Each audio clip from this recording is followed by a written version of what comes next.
আজ আমাদের Norway road ট্রিপের শেষ দিন। বিশ্বাস করতে কষ্ট হচ্ছে, শেষ 10 দিনে আমরা প্রায় 2500 কিলোমিটার পথ পাড়ি দিয়েছি। পাহাড়, হ্রদ, জলপ্রপাত, বরফে ঢাকা পর্বত আর মেঘে মোড়া উপত্যকার মধ্যে দিয়ে আমরা গেছি এক অনন্য অভিযানে। আমরা ঘুরে এসেছি সন্ডাল, ফ্লাম, ভস, বার্গেন, গ্লোপেন, স্ট্র্যান্ড আর হেমস্টালের মতো স্বপ্নময় জায়গাগুলো। প্রতিটি জায়গায় যেন এক একটা জীবন্ত পেইন্টিং। এই রোড ট্রিপ শুধু রাস্তা দিয়ে গাড়ি চালানোর গল্প নয়, এটা ছিল প্রকৃতিকে ছুঁয়ে দেখা, নীরবতা শোনার আর নিজেকে নতুনভাবে আবিষ্কারের এক অসাধারণ জার্নি। আজকের ভিডিওতে আমরা শেয়ার করব আমাদের শেষ দিনের অভিজ্ঞতা, কিছু মন ছুঁয়ে যাওয়ার মুহূর্ত, শেষবারের মতো সবুজে মোড়া রাস্তা আর দূরের স্নো ক্যাপ পাহাড়গুলোর দিকে তাকিয়ে থাকা। যদি আপনি নরওয়ের প্রকৃত সৌন্দর্যকে দেখতে চান, তাহলে আমাদের নরওয়ে ট্রাভেল সিরিজটি একদম মিস করবেন না। চলুন শুরু করি আজকের যাত্রা, নরওয়ে রোড ট্রিপের শেষ দিনে।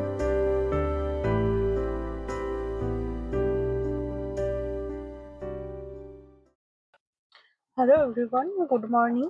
আজকে আমাদের নরওয়ে ট্রিপের 7th ডে, আর আমরা এখন আছি হেমসডাল। এত বৃষ্টি হচ্ছে, আপনারা দেখতেই পাচ্ছেন, সামনের ভিউ একদম কিচ্ছু দেখা যাচ্ছে না। আমরা জাস্ট চেক আউট করলাম আমাদের বেনভিক থেকে। আজকে আর আমরা হেমসডাল কিছুই দেখতে পারবো না, আমরা অসলো যাচ্ছি আজকে। তো যা ওয়েদার হয়ে গেল, আমরা কিছুই দেখতে পাচ্ছি না। আমাদের সমস্ত সাইট সিইং ক্যান্সেল করে আমাদের এবার অসলো যেতে হচ্ছে। তো চলুন অসলো যাওয়া যাক। আজ আমাদের নরওয়ে রোড ট্রিপের 7th অ্যান্ড লাস্ট ডে। কাল আমরা নরওয়ের ক্যাপিটাল সিটি অসলো ঘুরে বিকেলের ফ্লাইটে ব্যাক করবো বাড়ি। আপনারা যদি আমাদের এই নরওয়ে ট্রিপের বাকি ভিডিওগুলি না দেখে থাকেন, তবে আই বাটনে ক্লিক করে দেখে নিতে পারেন।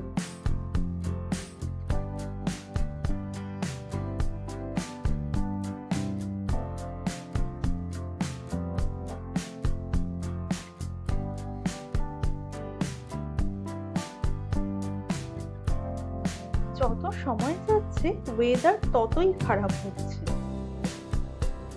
ঝড়, বৃষ্টি, সাথে কুয়াশা, ভিজিবিলিটি একদমই নেই। এই দুর্যোগের মধ্যে আমাদের সব সাইট সিইং ক্যান্সেল করতে হয়েছে।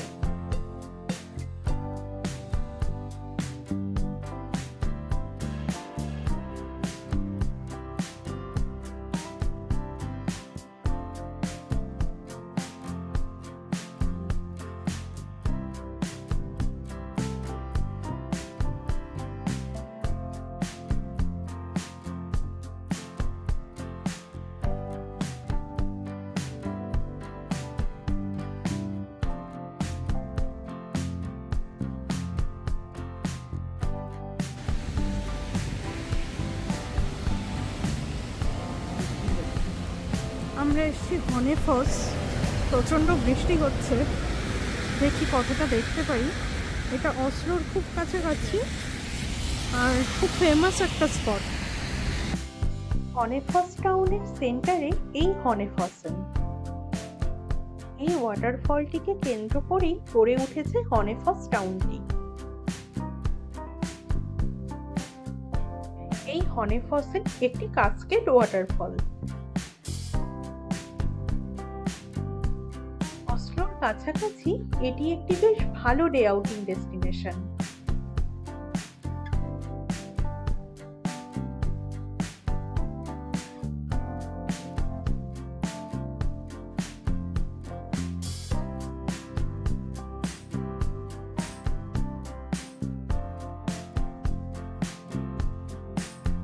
আমরা অসলো পৌঁছে গিয়েছি, এখন ওয়েদার অনেকটাই ভালো।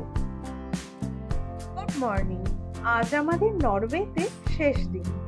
কাল আমরা খুবই টায়ার্ড ছিলাম, তাই আর ভিডিও করা হয়নি। আমরা এখনই বেরিয়ে যাব, আর বেরোনোর আগে আপনাদের চটপট একটু অসলোর এয়ারবিএনবির রুম ট্যুরটা দিয়ে দেই। এটা মাস্টার বেডরুম।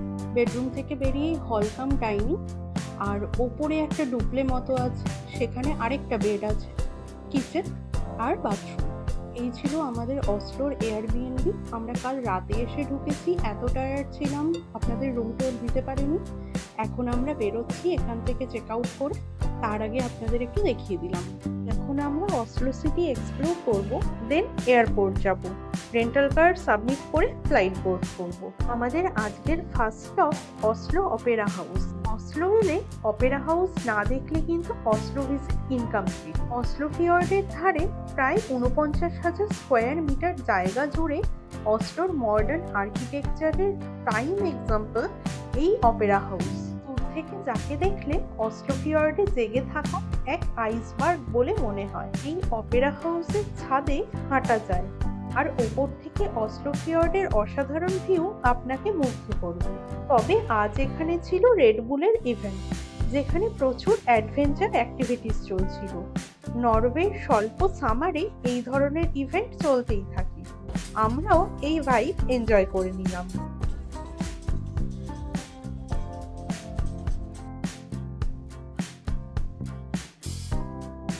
আমাদের আজকের নেক্সট স্টপ ভিজিল্যান্ড পার্ক।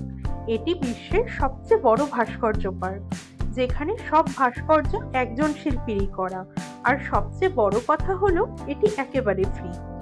আর এই ভিজিল্যান্ড পার্কে শাহরুখ খানের মুভি বাদশার মোহাব্বত হো গই হ্যায় গানটির শুটিং হয়েছিল।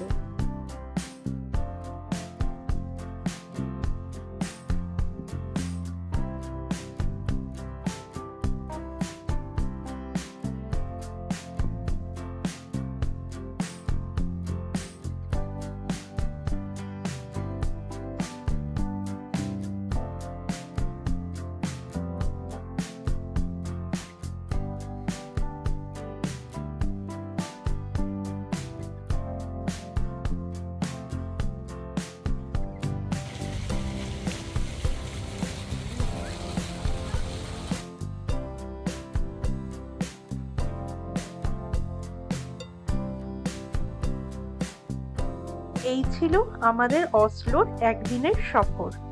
আমরা এবার ফিরবো এয়ারপোর্ট। তবে আপনারা দেখে নিতে পারেন Viking ship museum, royal palace এবং অসলো ফিয়র্ডের ক্রুজ ট্রিপ। আমরা গাড়ি চার্জ করতে দিয়েছি, চার্জ করতে দিয়ে এখন একটা শপিং মলে এসেছি, ঘুরছি। কারণ গাড়ি চার্জ হতে অলমোস্ট 1 ঘন্টা তো লাগবে, 1 ঘন্টা লাগবে। তো এই 1 ঘন্টা আমাদের কিছু তো করতে হবে অ্যাক্টিভিটি, তাই করছি।